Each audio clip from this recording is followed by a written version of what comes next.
कि हम निरंतर उनसे दिल्ली की आबकारी नीति पर प्रश्न पूछ रहे हैं, परंतु आप देख रहे हैं कि यह नई नवेली पार्टी एक पहेली बनती चली जा रही है।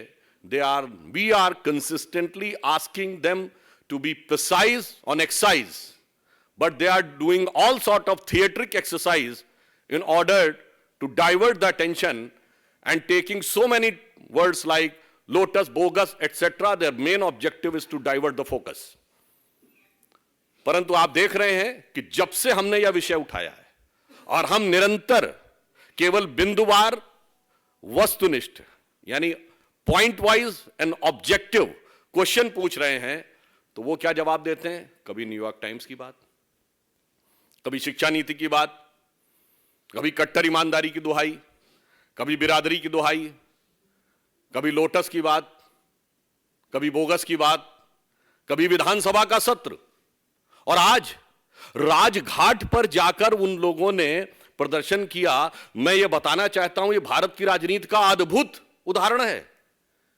राष्ट्रपिता महात्मा गांधी, जो शराब के पूर्णतः विरुद्ध माने जाते हैं, इस देश में ऑफिशियली उनके जन्मदिन ड्राई डे माना जाता है, और शराब में एक पौवे के बदले दूसरा पौवा देने की नीति बनाने वाले लोग जाके राजघाट पे महात्मा गांधी की समाधि पे अपनी सत्यता की दुहाई दे रहे हैं। इससे समझ में आता है, मतलब कहना नहीं चाहिए, अगर ऑन द लाइटर नोट कहें तो भाई ये मुफ्त की रेवड़ी तो बांट रहे थे, पर रेवड़ी के पेड़े सबसे ज्यादा बेवड़े पा रहे थे। ऐसा उदाहरण जिस पार्टी ने प्रस्तुत किया, वो जाके राजघाट के ऊपर बापू की समाधि पर यह कहे, तो हम उनसे कहना चाहते हैं, मान्यवर सर, आपकी सरकार पर आंच नहीं है, आपकी साख पर आंच है। हम सीधे आबकारी नीति पर सवाल पूछ रहे हैं और आप हर दिन एक नए रूप बदलकर आकर विषय को डाइवर्ट करने की कोशिश कर रहे हैं, परंतु उससे सच छुपने वाला नहीं है, क्योंकि आप सत्य के सबसे बड़े प्रतीक की समाधि पर जाकर सच को ढकने का प्रयास करेंगे तो यह संभव नहीं है। इसीलिए यह पंक्ति कहता हूं जो आज आम आदमी पार्टी के चरित्र पर बिल्कुल उजागर होती है,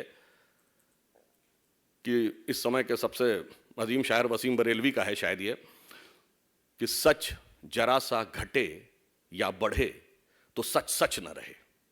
सच जरा सा घटे या बढ़े तो सच सच न रहे, मगर झूठ की तो कोई इंतहा नहीं, और लाख चेहरे बदल के आ जाता हूं मैं, मगर ये आईना कमबख्त झूठ बोलता ही नहीं।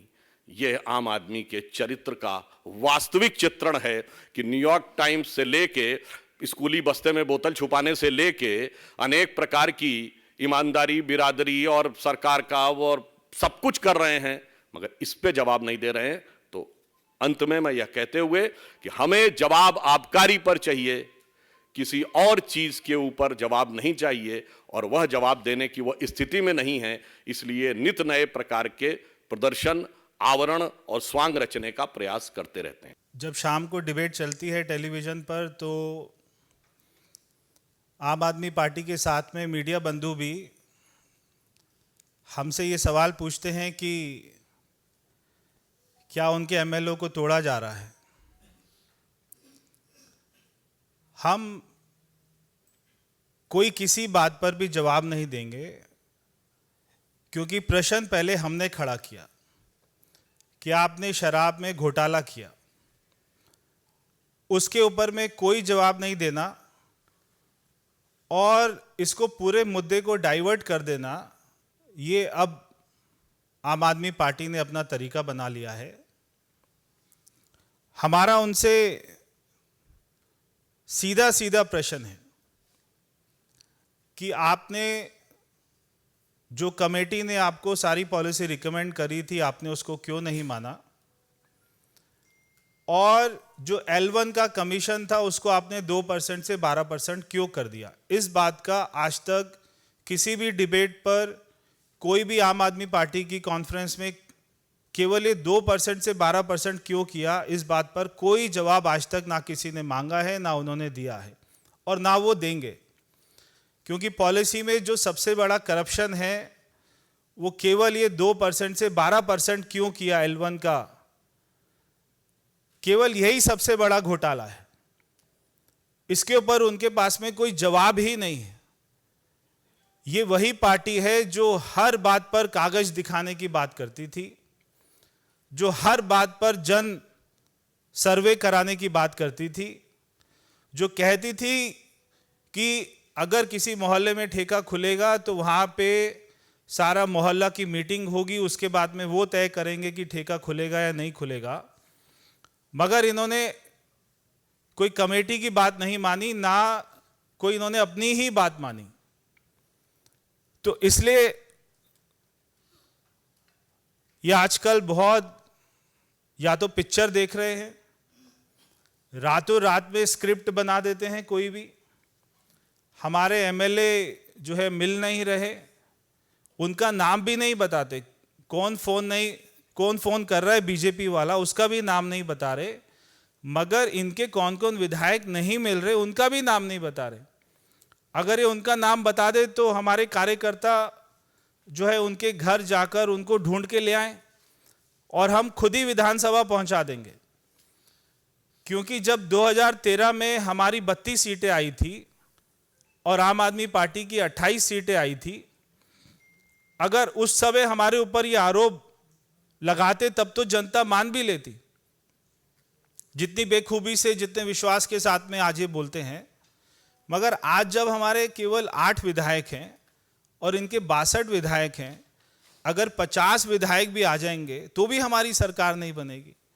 तो हमारे 5 विधायकों को जो है खरीद रहे हैं, 10 को खरीद रहे हैं, इस बात में कोई दम ही नहीं है। तो हम कोई भी जो भी इनके प्रश्न हैं उसके बारे में तब तक नहीं बोलेंगे जब तक ये हमारे प्रश्नों का जवाब नहीं देंगे। हमारा एक अपना किसी व्यक्ति ने, एक मैंने पिक्चर देखी थी शोले,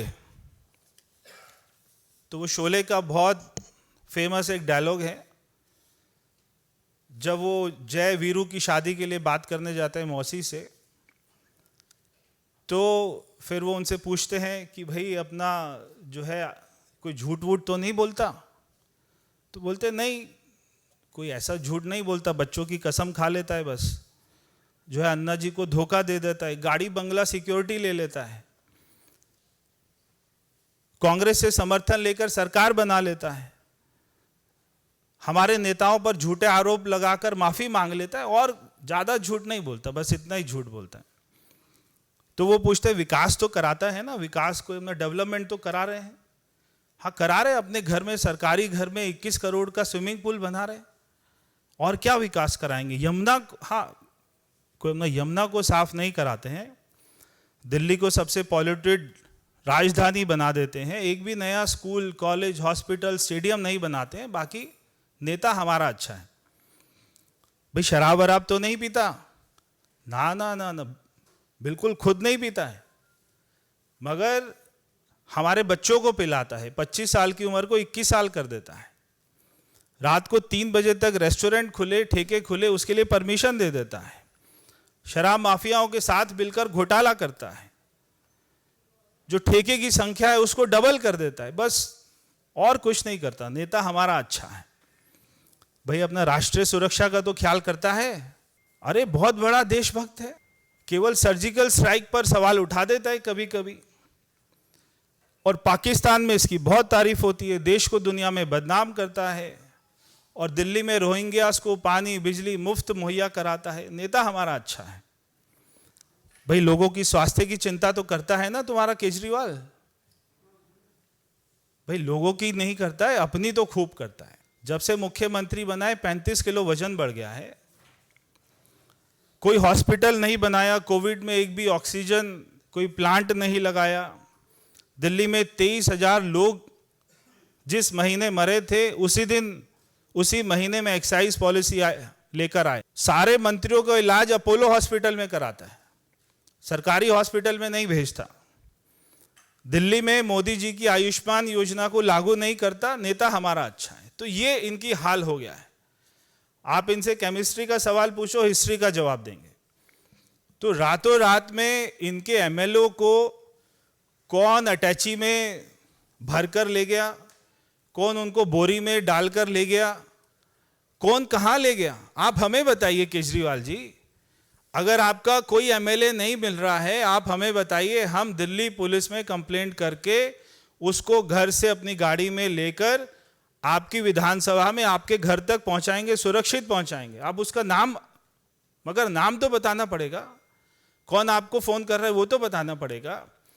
आज इन्होंने राजघाट को, एक अपना राजघाट जैसी पवित्र स्थान को गंदा कर दिया है। तो हमारे कार्यकर्ता आज वहां पर जाएंगे, वहां पे गंगा जल का छिड़काव करेंगे, क्योंकि वो हमारे राष्ट्रपिता महात्मा गांधी जी जो हमेशा शराब का विरोध करते थे, आज उधर जाकर कम से कम ये पश्चाताप करके ये तो बताएं कि उन्होंने कितने सैकड़ों करोड़ का घोटाला किया है, वहां पर जाके तो माफी मांग ले। मगर इनको इतनी शर्म नहीं है कि ये क्या कर रहे हैं। इनको एक बात अच्छे से पता है कि केजरीवाल जी को, जो ये बार बार बोलते हैं मनीष सिसोदिया जी 2-3 दिन में जेल में जाने वाले हैं, ये बात इनको अच्छे से पता है। और मनीष सिसोदिया को ये बात अच्छे से पता है कि उसने फाइल पर साइन किए थे। चाहे ये जो मर्जी, जितना मर्जी अच्छा ड्रामा कर लें, चाहे एक दूसरे को ऑस्कर के लिए नॉमिनेट कर दें, मगर इनका जेल जाना निश्चित है। इनको जेल जाने से कोई नहीं बचा पाएगा, क्योंकि जांच एजेंसियों के पास में सारे सबूत हैं, सारे गवाह हैं, सारी डील, सारी ट्रांजैक्शन कहां कहां कैसे कैसे हुई है, उनके पास में सारी रिपोर्ट है। इसलिए इनका बच पाना मुश्किल है, क्योंकि आज उन्होंने जो दिल्ली में शराब माफियाओं के साथ में मिलकर, जब दिल्ली में 23,000 लोग कोविड से मरे, उस महीने में ये एक्साइज पॉलिसी लेके आते हैं और इनका सांसद राघव चड्ढा ये कहता है कि अगर मार्च में कोविड आ गया तो हमें क्या लेना देना, अगर लोग मर रहे हैं तो हमें क्या लेना देना, हम तो शराब की पॉलिसी लेकर आएंगे। अगर ऐसे लोग हमारे राष्ट्रपिता महात्मा गांधी जी के समाधि पर जाएंगे तो निश्चित ही वो जगह अपवित्र हो गई है। इसलिए हम कार्यकर्ता मिलकर वहां पर जाएंगे, गंगा जल का छिड़काव करेंगे। देखिए, अनर्गल आरोप लगाना उनकी नैसर्गिक प्रवृत्ति है। न मेरी बात मानिए न उनकी बात मानिए। यह भारत की राजनीति की एकमात्र अद्भुत पार्टी है जिसने नेताओं पर अनर्गल आरोप लगाए और सर्वोच्च न्यायालय में जाके माफी मांगी। नितिन गडकरी जी के ऊपर, स्वर्गीय अरुण जेटली जी के ऊपर, इवन कांग्रेस के कुछ नेताओं, शायद कपिल सिब्बल जी और मनीष तिवारी जी के ऊपर। भारत के राजनीतिक इतिहास में राजनीतिक आरोप के लिए सर्वोच्च न्यायालय में जाकर क्षमा याचना करने वाली पार्टी के आरोपों को कितनी गंभीरता से लिया जाना चाहिए, मुझे लगता है इसके लिए किसी भी प्रकार के प्रमाण की आवश्यकता नहीं है, because it is duly certified in the supreme court of India. जो संदेश उन्होंने अपने दारू के ठेकेदारों का दिया था, जो लिखित में रिफ्लेक्ट हो रहा है, उस संदेश का तो जवाब नहीं दे रहे हैं। और अपने अद्भुत अपरिमित अंतर्ज्ञान से पता नहीं कहां से उनको यह इल्हाम हो जाता है कि वो ये बताना शुरू कर देते हैं। और जैसा कि अभी प्रवेश जी ने कहा, जब जवाब पूछा जाता है तो कुछ और बोलने लगते हैं। इसीलिए उनकी प्रामाणिकता, एक जैसे मैं कहता हूं, एक शासकीय शब्दावली में एक शब्द होता है ना, यदि किसी व्यक्ति की पूरी एक्ट ऐसा हो कि इंटेग्रिटी डाउटफुल हो जाए, तो उसमें यह कहा जाता है कि इनकी सत्यनिष्ठा और प्रामाणिकता पूर्णतः संदिग्ध हो गई है। तो exactly their integrity is totally under suspicion. वो कह रहे हैं, आम आदमी पार्टी के स्वयं विधायक, बादलपुर से विधायक एनडी शर्मा ने 2020 में खुद ये बोला था कि 20-20, 25-25 करोड़ रुपए लेके केजरीवाल जी टिकट बांट रहे हैं। हमारा आरोप नहीं है, उनके एमएलए का आरोप है। भाई, अपनी पार्टी का तो जवाब दे दीजिए। मगर वो जवाब क्या देंगे? एमएलए ही नहीं, उनके तो संस्थापक सदस्यों का विश्वास भी अब उनके साथ नहीं है।